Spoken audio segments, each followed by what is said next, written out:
ആയിരക്കണക്കിന് കുഞ്ഞുങ്ങൾ അക്ഷരമുറ്റത്തേക്ക് പിച്ചവയ്ക്കുന്ന സുന്ദരമായ മാസമാണ് ജൂൺ മാസം. ജൂൺ പിറക്കുന്നതിന് മുൻപേ മെയ് മാസത്തിലോ ഫെബ്രുവരി മാസത്തിലോ തുടങ്ങി ആയിരക്കണക്കിന് കുടുംബങ്ങളിൽ മാതാപിതാക്കൾക്ക് ആദിയുടെ ദിവസങ്ങളാണ്. നല്ല സ്കൂളുകൾ തേടി മാതാപിതാക്കൾ ഓടുകയാണ്. കുഞ്ഞുങ്ങളെ നല്ല സ്കൂളിൽ ചേർത്ത് നല്ല വിദ്യാഭ്യാസം നൽകുവാൻ എല്ലാ മാതാപിതാക്കൾക്കും താല്പര്യമുണ്ട്. അതിനുവേണ്ടിയാണ് നല്ല സ്കൂളുകൾ തേടി ഓടുന്നത്.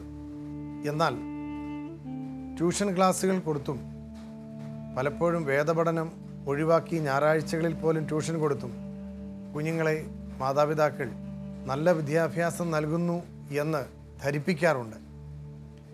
അങ്ങനെ പഠിച്ചു വളരുന്ന പല കുട്ടികളും പിന്നീട് യഥാർത്ഥത്തിൽ മാതാപിതാക്കൾക്ക് വലിയ തലവേദന ഉണ്ടാക്കുന്നുണ്ട്. എന്തുകൊണ്ടാണ് വലിയ സ്കൂളുകളിൽ പഠിക്കുന്ന, പ്രശസ്തമായ സ്കൂളുകളിൽ പഠിക്കുന്ന പല കുട്ടികളും മാതാപിതാക്കൾക്ക് നൊമ്പരപ്പാടുകൾ നൽകുന്നത്? പ്രഭാഷകന്റെ പുസ്തകം 1-ാം അധ്യായം 7-ാമത്തെ വചനം ഇപ്രകാരമാണ്: ദൈവഭക്തിയാണ് ജ്ഞാനത്തിൻ്റെ ഉറവിടം. ദൈവത്തെ അറിയാൻ മക്കൾക്ക് അവസരം കൊടുക്കാതെ ഭൗതികമായ അറിവിൻ്റെയും നേട്ടങ്ങളുടെയും പുറകെ മക്കളെ ഓടിക്കുന്ന മാതാപിതാക്കൾക്കുള്ള ഒരു സുവിശേഷമാണത്. ദൈവഭക്തി ഇല്ലാത്ത കുഞ്ഞുങ്ങൾ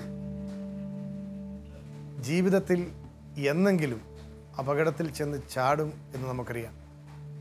ദൈവത്തെ അറിയുവാനുള്ള അവസരം മക്കൾക്ക് നൽകേണ്ടത് മാതാപിതാക്കളാണ്.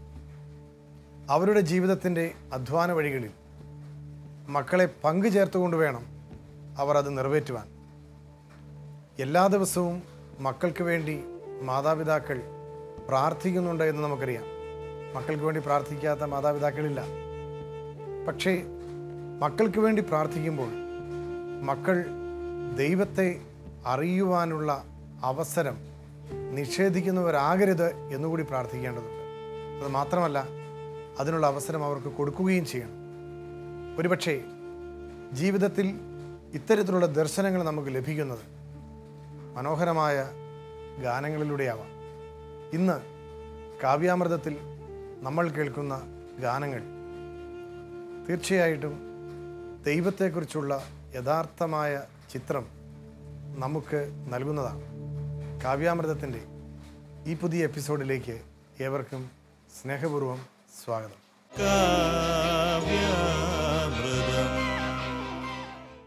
ഇന്ത്യൻ സംഗീതത്തെ ലോകത്തിന് നെറുകയിൽ പ്രതിഷ്ഠിച്ച ഒട്ടനവധി അതിപ്രഗത്ഭരായ സംഗീതജ്ഞർ നമുക്കുണ്ട്. അവരിൽ ഏറ്റവും പ്രധാനപ്പെട്ട ഒരാൾ വി ദക്ഷിണാമൂർത്തി സ്വാമികളാണ്. വിശുദ്ധ ചാവറപിതാവിൻ്റെ നാമകരണത്തിന് മുമ്പ് വിശുദ്ധ ചാവറപിതാവിനെക്കുറിച്ച് ഒരു സംഗീത ശില്പം ചെയ്യണം എന്നാഗ്രഹിച്ചുകൊണ്ട് CMC സഭകളുടെ സംയുക്ത വേദിയായ ചാവറ സെൻട്രൽ സെക്രട്ടേറിയറ്റ് നിയോഗിച്ചതനുസരിച്ച് പ്രശസ്ത തിരക്കഥാകൃത്ത് ശ്രീ ജോൺ പോളും ഞങ്ങളുടെ സുഹൃത്ത് ശ്രീ ഹനീഫയും ഒരുമിച്ച് മദ്രാസിലെ സാന്തോമിൽ ദക്ഷിണാമൂർത്തി സ്വാമികളുടെ വീട്ടിലെത്തിയ ഓർമ്മകൾ ഇന്നും സജീവമാണ്. വാതിൽ തുറക്കുമ്പോൾ നാദസ്വരത്തിൻ്റെയും തമ്പുരുവിൻ്റെയും ഈണങ്ങളിൽ സ്വയം വിട്ടുകൊടുത്ത് ധ്യാനത്തിനമർന്നിരിക്കുന്ന സ്വാമിജിയെയാണ് കണ്ടത്. ക്രൈസ്തവ ഭക്തിഗാനത്തിന് താൻ എന്താണ് ചെയ്യേണ്ടത്, ജീവിതം കൊണ്ട് ഒന്നും നിവർത്തിക്കുവാൻ കഴിഞ്ഞിട്ടില്ലല്ലോ എന്ന് അദ്ദേഹം നൊമ്പരപ്പെട്ടപ്പോൾ സ്നേഹപൂർവ്വം അദ്ദേഹത്തോട് ഓർമ്മിപ്പിച്ചു. അരനൂറ്റാണ്ടുകൾക്ക് മുൻപേ മലയാളികൾ ഏറ്റവും ആവശ്യത്തോടുകൂടി ഹൃദയത്തിൽ ചേർത്ത് വെച്ച, ഒരുപക്ഷെ അങ്ങയുടെ ഈണം ഒട്ടനവധി പാട്ടുകൾക്ക് ഈണമായി മാറിയ ഒരേ ഒരു പാട്ട്, ആ ഒരു സംഗീതത്തിൻ്റെ മാധുര്യം ലക്ഷക്കണക്കിന് ക്രൈസ്തവരെ ദൈവപിതാവിൻ്റെ സന്നിധിയിലേക്ക് ഉയർത്തിയിട്ടുണ്ട് എന്ന് അദ്ദേഹം ചോദിച്ചു. ഏത് പാട്ടാണ്? അപ്പോൾ ജോൺ പോൾ പറഞ്ഞു, അധ്വാനിക്കുന്നവർക്കും ഭാരം ചുമക്കുന്നവർക്കും. അത് പണ്ട് ചെയ്തതാണ്. 1950-കളിൽ മലയാളത്തിലെ അതിപ്രശസ്തമായ സിനിമയ്ക്ക് വേണ്ടി വി അഭയദേവ് എഴുതി ദക്ഷിണാമൂർത്തി സ്വാമികൾ ഈണമിട്ട് പീലീല പാടിയ അധ്വാനിക്കുന്നവർക്കും ഭാരം ചുമക്കുന്നവർക്കും എന്ന അതിമനോഹരമായ ഗാനം, അത് മലയാളിയായി ജനിച്ച ക്രൈസ്തവൻ ഒരിക്കലും മറക്കാൻ പറ്റാത്ത ഒരു ഗാനമാണ്. ആ ഒരു ഈണം എത്രയോ ഗാനങ്ങൾക്കാണ് പിന്നീട് അടിസ്ഥാന ഈണമായി മാറിയത്. ഇന്ന് ക്രൈസ്തവ ദേവാലയങ്ങളിൽ ആലപിക്കപ്പെടുന്ന ഒട്ടനവധി ഗാനങ്ങൾക്ക് ഈ ഈണമാണ്. അധ്വാനിക്കുന്നവർക്കും ഭാരം ചുമക്കുന്നവർക്കും എന്ന അതിമനോഹരമായ ഈ ഗാനം, അത് പാടി പ്രാർത്ഥിക്കുന്ന ആർക്കാണ് യേശുവിൻ്റെ വാത്സല്യം അനുഭവിക്കുവാൻ കഴിയാതെ പോകുന്നത്? ആരാണ് യേശുവിൻ്റെ സ്നേഹവായ്പിനായി സ്വയം സമർപ്പിക്കാത്തത്? നാം ഏറ്റവും കൊതിക്കുന്ന മനോഹരമായ ഈ ഗാനം നമുക്ക് വേണ്ടി ആലപിച്ചിരിക്കുന്നത് യുവഗായിക ബ്ലെസ്സിയാണ്. ഈ ഗാനം നമുക്ക് കേൾക്കാം.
1980-കളിൽ ഇറങ്ങിയ ക്രിസ്തീയ ഭക്തിഗാനങ്ങൾ ഒരുപക്ഷെ തലമുറകൾക്ക് ശേഷം അനശ്വരമായി നിലകൊള്ളുന്നവയാണ്. തരംഗിണി മ്യൂസിക്സ് അന്ന് നൂറുകണക്കിന് ക്രിസ്തീയ ഭക്തിഗാനങ്ങളാണ് ക്രൈസ്തവ ഭക്തിഗാന ശാഖയ്ക്ക് സമ്മാനിച്ചത്. അക്രൈസ്തവർ പോലും പാടുന്ന ഒട്ടനവധി ഗാനങ്ങൾ ക്രൈസ്തവമായ കാഴ്ചപ്പാടുകളോടുകൂടി ഒരുപക്ഷെ ആയിരക്കണക്കിന് അക്രൈസ്തവ മനസ്സുകളിൽ നിറഞ്ഞു നിൽക്കുന്ന ഭക്തിയുടെ അനുരണനങ്ങളായി ഇന്നും വാഴുകയാണ്. അത്തരത്തിലേറ്റവും പ്രശസ്തമായ ഒരു ഗാനമാണ് സൂര്യകാന്തി പുഷ്പമെന്നും സൂര്യനെ നോക്കുന്ന പോലെ ഞാനും എൻ്റെ ദൈവത്തെ നോക്കി വാഴുന്നു എന്ന് പറയുന്ന മനോഹരമായ ഗാനം. സാധുവായ മർത്തനിൽ നിന്റെ മുഖം ഞാൻ കാണുന്നു. ലളിതമായ ജീവിതശൈലി നിന്റെ ജീവിതശൈലിയിലാണ് ഞാൻ കാണുന്നത്. നിന്റെ മുഖത്തേക്ക് നോക്കുമ്പോൾ ഞാൻ കാണുന്നത് എന്നെ തന്നെയാണ്. മറിച്ച് വേദനിക്കുന്ന ഒരാളുടെ മുഖത്ത് നിന്റെ മുഖം ഞാൻ കാണുന്നു. അതാണ് നിനക്കുള്ള ഏറ്റവും വലിയ ദൈവാരാധനയെന്ന് നീ എന്നെ പഠിപ്പിക്കുന്നു. അവരന് ചെയ്യുന്ന എളിയ സഹായമാണ് നീ എനിക്ക് ചെയ്യുന്ന ഏറ്റവും വലിയ സഹായം എന്നുള്ള വിശുദ്ധ വചനമാണ് ഒരുപക്ഷെ കവി നമ്മുടെ മുമ്പിൽ അവതരിപ്പിക്കുന്നത്. സൂര്യകാന്തി പുഷ്പം എന്ന ഗാനം ആദരണീയനായ കൊർണേലിയൂസ് ഇലഞ്ഞിക്കൽ പിതാവിൻ്റെ പേരിലാണ് പലപ്പോഴും അറിയപ്പെടുന്നത്. എന്നാൽ യഥാർത്ഥത്തിൽ സൂര്യകാന്തി പുഷ്പം എന്ന ഗാനം എഴുതിയത് പ്രശസ്ത ഗാനരചയിതാവും ഒട്ടനവധി ഭക്തിഗാനങ്ങൾ ക്രൈസ്തവ ശാഖയ്ക്ക് സമ്മാനിച്ചിട്ടുള്ള, ഇപ്പോൾ മരണം വഴി ഈ അടുത്ത കാലത്ത് നമ്മിൽ നിന്ന് വേർപിരിഞ്ഞു പോയ മൈക്കിൾ പനച്ചുകിലച്ചൻ. മൈക്കിൾ പനിക്കിലച്ചൻ്റെ ഏറ്റവും സുന്ദരമായ ഈ വരികൾക്ക് ഈണമിട്ടത് ജോബ് മാഷാണ്. ദാസേട്ടനും ചിത്രയും ഒരുമിച്ച് ആലപിച്ച് അനശ്വരമാക്കിയ ഈ ഗാനം വീണ്ടും വീണ്ടും നമുക്ക് കേൾക്കാൻ കൊതി തോന്നുന്ന ഗാനമാണ്. ഈ ഗാനം നമുക്ക് വേണ്ടി കാവ്യാമൃതത്തിന് വേണ്ടി ആലപിക്കുന്നത് പ്രശസ്ത യുവഗായകൻ വിൽസൺ പറവും യുവഗായിക ബ്ലെസ്സിയുമാണ്. വീണ്ടും നമുക്ക് സൂര്യകാന്തിയുടെ മനോഹരമായ ഓർമ്മകളിലേക്ക് സ്വാഗതം.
നോക്കി വാഴുന്നു,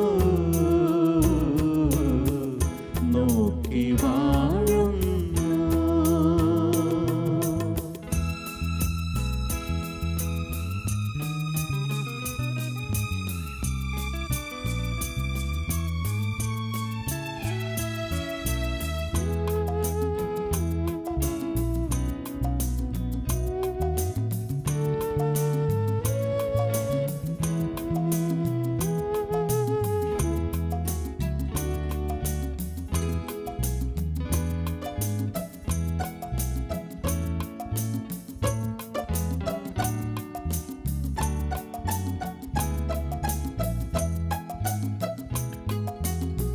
കരുണയോടെ അവനെ നോക്കും നയനമേത്ര ശോഭനം, കരുണയോടെ അവനെ നോക്കും നയനമേത്ര ശോഭനം. അവനു താങ്ങും തണലുമായ കൈകളെ പാവനം, അവനു താങ്ങും തണലുമായ കൈകളെത്ര പാവനം, എത്ര പാവനം. സൂര്യകാന്തി പുഷ്പമെന്നും സൂര്യനെ നോക്കുന്ന പോലെ ഞാനുമെൻ്റെ നാഥനെ താൻ നോക്കി വാഴുന്നു, നോക്കി വാഴുന്നു.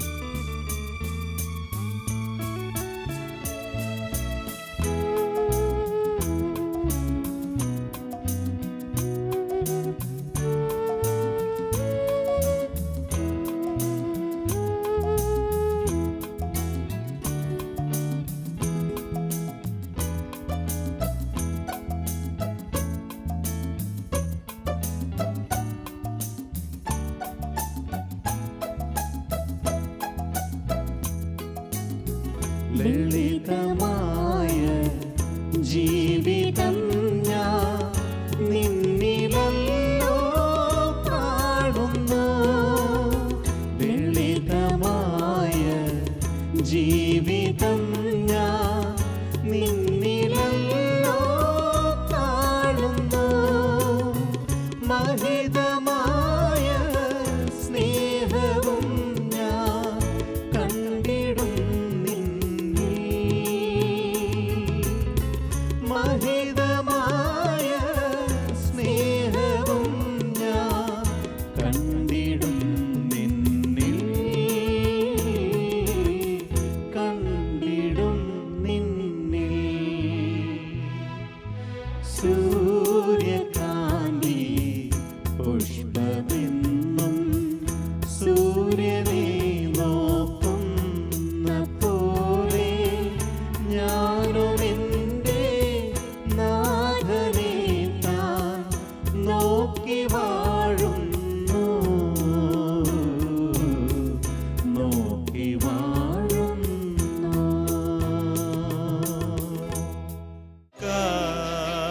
കാവ്യാമൃതം. അധ്വാനിക്കുന്നവരും ഭാരം ചുമക്കുന്നവരുമായ നിങ്ങൾ എല്ലാവരും എൻ്റെ അടുക്കൽ വരുവിൻ, ഞാൻ നിങ്ങളെ ആശ്വസിപ്പിക്കാം എന്ന് പറഞ്ഞ ഈശോയുടെ മധുരമൊഴിയാണ് ഇന്നത്തെ ആദ്യ ഗാനത്തിൽ നമ്മൾ കേട്ടത്. ഈശോയിലാണ് നമ്മുടെ പ്രത്യാശയും പ്രതീക്ഷയും ആശ്രയവുമെന്ന് തലമുറകളേറ്റുപാടിയ മനോഹരമായ ആ ഗാനം. വേദനിക്കുന്നവൻ്റെ മുഖത്ത് ദൈവത്തിൻ്റെ മുഖം കാണുവാൻ നമ്മളെ പ്രേരിപ്പിച്ച അതിമനോഹരമായ ഗാനം സൂര്യകാന്തി പുഷ്പം പോലെ നമ്മുടെ മുമ്പിൽ ഇപ്പോൾ ഇങ്ങനെ തിളങ്ങി നിൽക്കുകയാണ്. ദൈവത്തെ തേടിയുള്ള നമ്മുടെ യാത്രകളിൽ നമ്മൾ തിരിച്ചറിയുന്ന ഒരു നിമിഷമുണ്ട്. ദൈവം മറ്റെങ്ങുമല്ല, ദൈവം എൻ്റെ ഉള്ളിൽ തന്നെയുണ്ട് എന്നുള്ള തിരിച്ചറിവാണ്.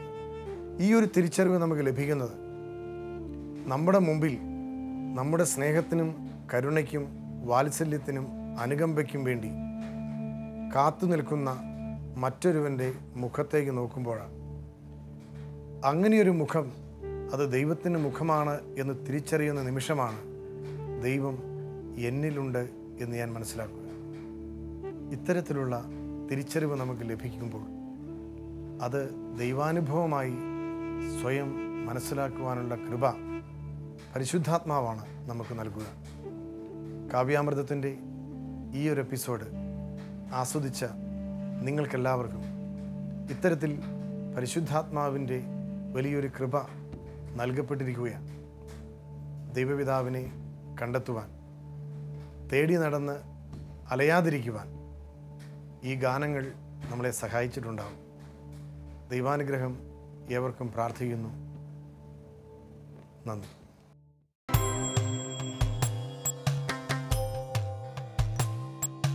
സത്യസൗന്ദര്യ സ്നേഹമാധുര്യം വഴിയുന്ന നിസ്തുല കാവ്യാമൃതം